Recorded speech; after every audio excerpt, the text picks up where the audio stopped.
e eu quero largar um pouco a reforma de lado e falar sobre a forma. Tá certo? É que nós já tínhamos separado a mensagem, eu tive uma semana muito difícil, e quando ele falou que o tema era da reforma, eu já não estava com tempo hábil para quebrar a cabeça e preparar um novo sermão. Então hoje eu quero conduzir a minha mensagem, especialmente agradecendo a Deus pela vida do pastor, mas algo aplicável à sua vida e à minha vida também. O texto dessa noite é o Salmo 139, nós vamos ler do verso 1 ao 10, e estaremos aqui com a projeção para os irmãos também. Diz assim a passagem: Ó Senhor Deus, Tu me examinas e me conheces, sabes tudo o que eu faço, e de longe conheces todos os meus pensamentos. Tu me vês quando estou trabalhando e quando estou descansando. Tu sabes tudo o que eu faço. Antes mesmo que eu fale, tu já sabes o que vou dizer. Estás em volta de mim por todos os lados e me proteges com teu poder. Eu não consigo entender como tu me conheces tão bem. O teu conhecimento é profundo demais para mim. Aonde posso ir a fim de escapar do teu espírito? Para onde posso fugir da tua presença? Se eu subir ao céu, tu lá estás. Se descer ao mundo dos mortos, lá estás também. Se eu voar para o oriente, ou for viver nos lugares mais distantes do ocidente, ainda lá a tua mão me guia, ainda lá tu me ajudas. Salmo 139, versículos 1 a 10. Ao ler as Escrituras, nós percebemos um grande cuidado de Deus com respeito a garantir ao coração do povo de Israel a sua presença. Deus sempre fez questão disso.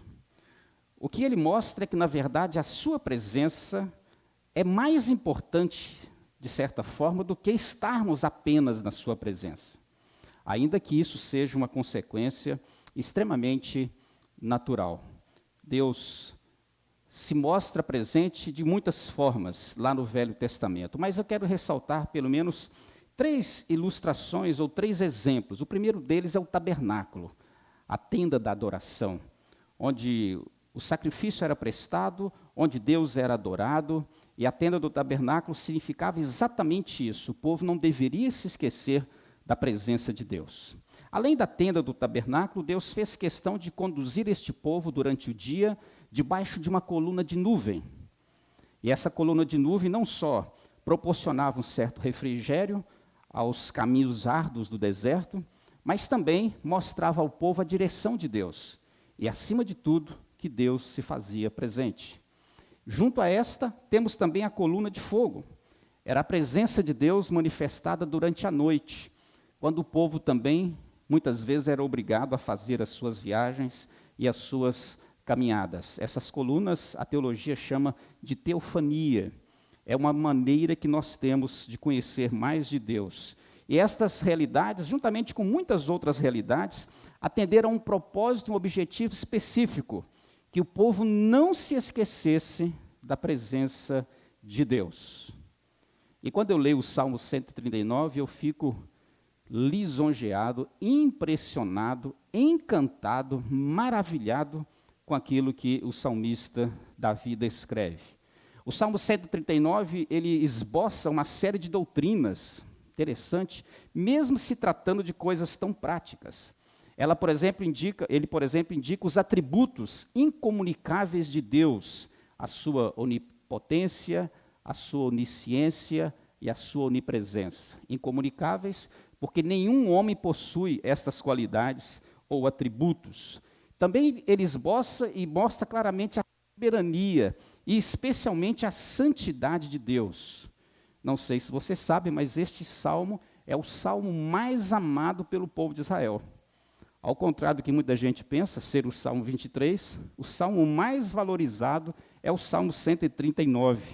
E, em linhas gerais, Davi mostra que Deus está sempre presente e, mais ainda, Deus está sempre por perto. E eu gostaria de dividir esse pequeno tema com você. Deus presente é tudo que a vida precisa. Deus sempre vai estar presente. Mas nem sempre a minha consciência se apodera dessa informação fazendo dela um valor, dando a ela significação, especialmente a significação que é possível construir por meio da própria fé. Eu posso estar no ambiente mais terrível e absurdo, eu posso estar passando pela experiência mais dolorosa, eu posso viver os piores tempos da minha história, mas nada disto compromete a presença de Deus. A presença de Deus é o indicativo da sua ação, mas a sua inatividade, a sua inação, também é manifestada por meio da sua presença. A presença de Deus é tudo que a fé precisa saber, exatamente para que os passos seguintes sejam construídos em cima desta confissão, e especialmente debaixo da presença desse Deus. Deus presente é tudo que a vida precisa. E a primeira lição que eu quero compartilhar é que Ele conhece o ser em tudo que Ele é. Os antigos diziam, em se tratando, por exemplo, de um relacionamento interpessoal, que pode ser o casamento, pode ser a criação de um filho, por aí vai, ou a convivência com o filho, que duas pessoas precisam comer um saco de sal juntas para se conhecerem. Você imagina um saco de aproximadamente 60 quilos, pelo menos de feijão tem 60 quilos, sal talvez tenha até mais. Um saco de 60 quilos, você consumir este saco de sal com uma pessoa ao seu lado. Ou seja, você leva uma eternidade para conhecer uma pessoa. Mas eu costumo usar esse exemplo para dizer que nem depois de um saco de sal, nós conseguimos conhecer a pessoa que está ao nosso lado. É diferente da perspectiva de Deus. E é isso que Davi escreve aqui. O Senhor, Deus, tu me examinas e me conheces. Deus faz uma sondagem. Deus se infiltra na nossa alma. Ele perscruta todo o nosso ser. Ele investiga a nossa vida, as nossas ações, pensamentos, sentimentos, a nossa história. É o Deus que sonda e conhece. É aquele Deus que me examina segundo o seu poder e me conhece em minha inteireza. A palavra examinar, ou sondar em algumas versões, é um exame com grande empenho, é um exame detalhado. Geralmente essa palavra era empregada quando se buscava encontrar alguma coisa com muito cuidado e profundidade. Era um termo usado na obra da mineração, quando alguém procurava na mina uma pedra preciosa, uma joia preciosa. Portanto, realizava-se ali uma escavação muito profunda, minuciosa, detalhista. A exploração era de todo aquele terreno, e a investigação sempre vinha motivada por uma causa nobre. É essa a ideia. Deus mexe na nossa vida. Deus trabalha a nossa vida de tal forma que todos os nossos segredos, detalhes, são revelados diante dos seus olhos. Em outras palavras, Deus conhece o seu coração e o meu coração. Deus conhece íntima e plenamente toda a subjetividade humana. Portanto, não precisamos nos ocultar de Deus. Não precisamos ocultar nada de Deus. Ele consegue acessar as muitas faces, os muitos desdobramentos do meu ser. Ele sabe tudo a meu respeito. Agora veja, quando alguém te conhece com tanta profundidade, isso pode causar certo constrangimento e desconforto, porque de repente ele sabe de tudo que é negativo e indecoroso na sua vida e na minha vida. Esse é o lado ruim. Mas quando nós pensamos apenas dessa forma, olhando do ponto de vista de Deus, isso na verdade vai gerar uma grande alegria, porque mesmo sendo quem somos, com todas as nossas partes escusas, com todos os nossos segredos, com toda a nossa falsidade, com tudo que é indecoroso, com tudo que é vexatório em nós, apesar do que somos, Ele continua nos amando e se importando conosco. Portanto, não precisa reservar-se, não precisa guardar-se. Ele sabe o que eu faço, Ele sabe todos os meus pensamentos, diz o verso 2. É um Deus que sabe de todas as manifestações e expressões do ser. Tudo aquilo que eu faço, tudo aquilo que eu penso, tudo aquilo que eu sinto, toda a engenhosidade, movimentação da vida, o Senhor está familiarizado com estas coisas. Mais uma vez, com intimidade. Ele está no seu trono, que aparentemente parece estar distante, mas essa distância não o impede de conhecer todo o nosso ser. Lá no profeta Jeremias, inclusive corrigindo um cântico que é muito cantado, né? Do nosso Deus, que o nosso Deus é um Deus de perto e não de longe. Como se distância pudesse prejudicar alguma coisa para o Deus que conhece todas as coisas. Ele diz lá em Jeremias 23, 23 e 24, acaso sou Deus apenas de perto, diz o Senhor, e não também de longe? Então aquele cântico já erra nesse sentido. Ocultar-se alguém em esconderijos, de modo que eu não veja, diz o Senhor. Porventura não encho eu os céus e a terra, diz o Senhor. Ninguém se esconde de Deus. Ele conhece inteiramente a nossa vida. E nesse sentido surge uma grande mensagem. Só Ele que nos conhece com tanta profundidade, pode socorrer o nosso ser em suas necessidades e carências. Só Ele pode suprir tudo que a sua vida e a minha vida precisam, com favores 1000. O médico só te receita um remédio depois de descobrir a sua doença.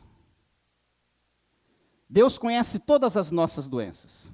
E não só conhece todas as nossas doenças, mas na presença dele ninguém sai apenas com uma receita, sai com um milagre. Sai com uma mudança, sai com uma transformação, sai com uma bênção. É este Deus que sabe de todas as nossas pretensões. O Senhor me vê quando eu estou trabalhando, quando eu estou descansando, quando eu me levanto, quando eu me deito. Tu sabes o que eu faço. Antes mesmo de eu falar, o Senhor já sabe o que eu vou dizer. Ele sabe das nossas intenções, dos nossos movimentos, dos nossos planos. E nesse sentido, recomendável é entregar-se a Deus. Porque só Ele é capaz de nos sustentar, é capaz de abençoar a nossa trajetória em toda a nossa vontade, desejo, sonho e plano. Que Deus maravilhoso, Deus presente, é tudo que a vida precisa. Ele conhece o ser em tudo que Ele é. Segunda coisa, Ele sustenta o ser em toda a situação. Aí o salmista parte para essa visão: estás em volta de mim por todos os lados e me proteges com teu poder. Versículo 5. A ideia é que Deus está próximo de mim, em volta, pelos lados, em todos os caminhos, em todas as direções. Eu saboreio deste Deus que presente está. Não existe nenhum arranjo, nenhum ensaio e nenhum movimento, nenhuma inclinação, nenhuma tendência da minha vida em uma direção onde Deus não esteja como aquele Deus presente que nos contempla. Ele está próximo em qualquer e em todo o tempo. A ideia de cercar por trás lança luz no passado. A ideia de pensar no adiante ou diante, pensa-se no futuro. A sua mão está sobre nós. Em tempos bons ou ruins, nós somos supridos com proteção, cuidado, direção, sustentação, bênçãos de Deus sobre nós. O salmista vai considerar, no verso 6, que ele não consegue entender esse conhecimento que Deus tem sobre ele mesmo. Ele não consegue entender. Isso revela a nossa limitação para lidar com Deus, que quando a gente pensa que é espaçoso, abrangente, que alcança tudo, Ele já está lá na frente. Nós já estamos atrasados. Todo o pensamento que eu faço sobre o meu Deus, no quesito relacionar-se comigo como Deus presente, eu vou estar sempre aquém daquilo que Deus é e daquilo que Deus tem feito. Prova disto é a morte de Jesus na cruz. Nós não sabemos até hoje o preço. E nesse sentido eu concordo com o cântico antigo. Eu não sei dizer o preço. Eu não faço a ideia do tamanho desse preço. Deus sabe tudo sobre mim, o que posso e o que não posso. E a grande bênção é fazer uso deste saber de Deus, especialmente para o benefício próprio, por saber tanto de mim, esse Deus tem tudo o que é preciso para ser suprido em mim. Porque a experiência de conhecer não é apenas uma experiência cognitiva, informativa, intelectual. Eu sei. Não. É um Deus que conhece, que sabe e que intervém, que age, que faz uso desse conhecimento. Diz ele ainda, Deus, Senhor, me protege com o teu poder, sobre mim pões a tua mão. É o Deus que está presente, indicando que sozinho nesta vida, nenhum de nós tem suficiência. Eu tenho diplomas e você tem outros aí guardados na sua casa, na sua memória, nas suas paredes. Mas os nossos diplomas não dizem muito de nós mesmos. Porque toda a conquista que eu tenho, uma vez que eu sou um ser pístico, que vive pela fé, todas as minhas conquistas são frutos da graça, da misericórdia, do poder de Deus e da sua mão sobre mim. É Ele que me capacita. Indica que Ele também sustenta a vida em seus caminhos, em suas pegadas. Inclusive, diga-se, caminhos difíceis, como foram o de José, como foi o de Jó, como foi o de Paulo, o próprio Cristo e tantos outros. Indica também que Ele preserva a vida, porque nós somos simplesmente seres vulneráveis. É como se Deus renovasse, em função da nossa necessidade, todos os seus cuidados e a sua fidelidade. E é por isso que a Bíblia diz que a sua misericórdia não tem fim, elas se renovam a cada manhã. E misericórdia é quando Deus coloca o seu coração na nossa miséria. É Deus percebendo a sua e a minha carência. E é por isso que Jesus vai consolidar essa mesma ideia de Davi, quando ele diz, ao se tratar da ilustração lá dos ramos, da videira e dos ramos, ele vai dizer assim, porque sem mim nada podeis fazer. É uma orientação muito bem-vinda para seres tão orgulhosos como nós. É uma orientação muito bem-vinda para seres que têm a pretensão, a soberba, de acharem que podem viver soberanamente, independentemente. É um recado muito bem-vindo para quebrar o nosso espírito altivo, nos fazer mais submissos, quebrantados, diante de um Deus que sustenta o nosso ser em toda situação. Deus presente é tudo que a vida precisa. Ele conhece o ser em tudo que ele é, ele sustenta o ser em toda situação, e a última coisa, ele conduz o ser em cada movimento ou em cada direção. Nós achamos que os caminhos que nós percorremos são totalmente nossos. É claro que nós temos responsabilidades, nós temos os nossos dias e tempos de escolha, nós temos que tomar decisões, mas os nossos caminhos, mesmo aqueles que nós assumimos equivocadamente, são lá na frente ajeitados, corrigidos por Deus, para que estejamos dentro da sua vontade. O salmista vai dizer ainda, aonde posso ir a fim de escapar do teu espírito? Para onde posso fugir da sua presença? Não há como fugir, não há como optar por outro caminho que não seja os caminhos do Senhor para o nosso viver. É como se nós estivéssemos caminhando, pensando na nossa autonomia, quando na verdade é o próprio Deus que está nos dirigindo. Se nós errarmos, nós vamos fazer como Jonas, vamos tentar nos esconder de Deus, ou fugir de Deus. Jonas foi um profeta que talvez seja um dos profetas mais contextualizados. Eu aprendo muito com Jonas, porque todos nós temos muito de Jonas dentro de nós. Nós temos muito pouca coisa de José, mas de Jonas a gente tem muito. Temos quase nada de Jó, mas de Jonas está sobrando, está esbanjando. A gente sai, o pessoal olha o pé da gente, a pegada é Jonas que passou por aqui. É uma coisa impressionante. Outra alusão aqui é sobre o pecado. E é claro que esse salmista pensa no seu mal, pensa na sua maldade. O homem vê a possibilidade de fugir, de esconder-se de Deus. Foi que tentaram Adão e Eva lá no Éden. Se esconderam atrás dos arbustos. Na verdade, esse esconder não é uma atividade pedagógica, lúdica, não é uma atividade dinâmica apenas, ela indica a possibilidade de que alguns corações creem ser possível viver longe de Deus. É essa a ideia.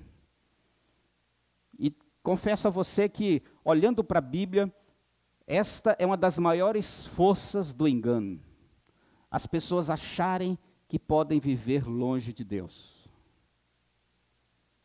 Tem muita gente que acha que pode viver longe de Deus.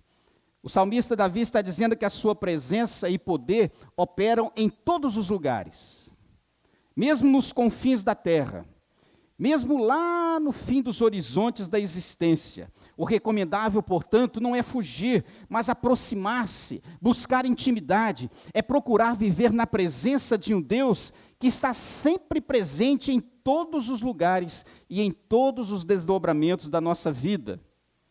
Quando Adão e Eva tentam fugir, o que na verdade a passagem identifica é que eles precisavam se aproximar de Deus. Enquanto eles fogem e escondem, eles estão muito mais próximos do pecado. Mas o próprio Deus, em sua iniciativa de graça, vai em direção a eles, os traz de volta, os orienta, os dirige, os pune, faz tudo o que é preciso fazer e mostra para eles que onde abundou o pecado, superabundou a graça. Não é distante de Deus que nós conseguimos resolver os nossos dilemas. Ninguém é capaz de afastar-se de Deus exatamente porque Ele simplesmente não se afasta de ninguém, se faz presente em todas as realidades, dimensões e situações, mesmo aquelas que são inexplicáveis, opostas. Não apenas porque Ele é um Deus onipresente, mas é um Deus presente aliançado com a sua vida e com a minha vida. Quando você estiver no pior lugar, no pior dia da sua história, lembre-se que Deus está presente. Quando Jó perdeu todos os seus bens e os 10 filhos foram ceifados num dia só, Deus estava presente. Deus estava presente. Se eu subir ao céu, tu lá estás, diz o verso 8. Se eu descer no mais profundo abismo, no mundo dos mortos, lá estás também. Se eu for para o Oriente, ou viver nos lugares mais distantes do Ocidente, ele diz, até lá, a tua mão vai me guiar. É o Deus que, segundo a sua graça e misericórdia, vai dirigindo a sua vida em cada movimento. O mais importante dessa experiência com Deus é que nós enxergamos aqui um Deus pessoal que nos guia. Por isso ele usa os membros. Ainda ali a tua mão me guia, ainda ali tu me ajudas, versículo 10. A identificação de um Deus completamente comprometido com a sua pessoalidade, a sua e a minha. A simbologia da mão é a mão que guia, que dá a direção, que mostra o caminho, inclusive o caminho da eternidade. É a mão que apoia, que é sustentadora, a mão amiga, presente. É a presença constante de Deus beneficiando a sua vida e a minha vida. É a mão que é força para te sustentar, para te fortalecer nos seus enfrentamentos. É mão que contém e muitas vezes destrói os seus inimigos, luta por você, peleja por você. É a mão que guia, dando a direção nos tempos de aflição. Em qualquer movimento ou direção, Deus presente está. Para coroar essa lembrança, faz parte da minha conclusão, você se lembra da história de Jacó. Jacó teve 2 encontros marcantes com Deus, e a gente chama de encontro apenas porque a Bíblia registra esses 2 cenários de uma forma bem detalhada e com objetivos bem específicos, né? Ele tem um encontro pessoal com Deus quando ele vai. Isso acontece antes dele chegar na casa de Labão, lá em Betel, onde ele chama aquele lugar de casa de Deus, porque Deus está neste lugar e eu não sabia. E depois, no retorno, quando ele vai encontrar-se com Esaú, seu irmão, refazer a a sua vida, e lá se chama Peniel, que significa frente a frente, face a face com Deus. Mais uma vez, um encontro. E ali ele recebe os retoques finais da transformação da graça de Deus. E mesmo que ele saia com um pequeno problema físico, parecido comigo, já estou mancando, mesmo que ele saia com esse probleminha, ele sai com o seu caráter trabalhado, com a sua vida melhorada. São apenas registros de encontros, mas este Deus está conosco todos os dias. E aí você volta a sua mente lá para Jesus, porque ele diz aos seus discípulos e é extensivo a nós: e eu estarei com vocês até o final de tudo, até a consumação de todos os séculos. Jacó em Betel: Deus está aqui e eu não sabia. Saiba disto, para que a vida seja mais vida em você. Talvez o pastor não esteja lá, talvez o cônjuge não esteja lá, talvez o pai e a mãe não estejam lá, talvez o grande que você depositou toda a sua confiança não esteja lá, mas Deus estará com você. Deus estará comigo. E a ideia é que eu preciso saber disto. Deus está aqui, disse Jacó, e eu não sabia. Mas eu preciso saber disso. O Deus está presente, independente de sabermos ou não sabermos. Ele se faz presente. Nada, em termos de lugar, distância e circunstâncias, podem comprometer, obstruir, prejudicar a presença de Deus e o seu agir em nós ou na nossa história. A presença de Deus revela ao seu coração e ao meu coração o quanto a nossa vida é importante aos olhos dele. E, na verdade, surge como um convite constante, permanente, todos os dias, para que a sua vida também aconteça e ocorra na presença de Deus. Deus está presente. Essa é a promessa dele. E essa é a certeza do coração que tem a sua fé firmada nesse Deus maravilhoso. Quando nós conhecemos uma pessoa com profundidade, nós podemos até continuar amando essa pessoa. Isso pode acontecer dentro de um ciclo mais íntimo, talvez de parentesco, família, ou um grande amigo. Mas, normalmente, quando nós conhecemos uma pessoa demais, incluindo os seus próprios defeitos, a nossa tendência é a nos afastar. É fazer isolamento sem pandemia. Essa é a tendência. Aliás, isso é sintomático. É muito importante que você verifique isso. Porque, de repente, existem coisas na sua vida e na minha vida que estão afastando as pessoas de mim. Mas, a despeito de tudo isso, o nosso objetivo é mostrar que Deus presente é tudo que a sua vida precisa. E sem a presença de Deus, a minha vida é absolutamente nada. Que Ele nos abençoe e nos ajude. Amém, irmãos.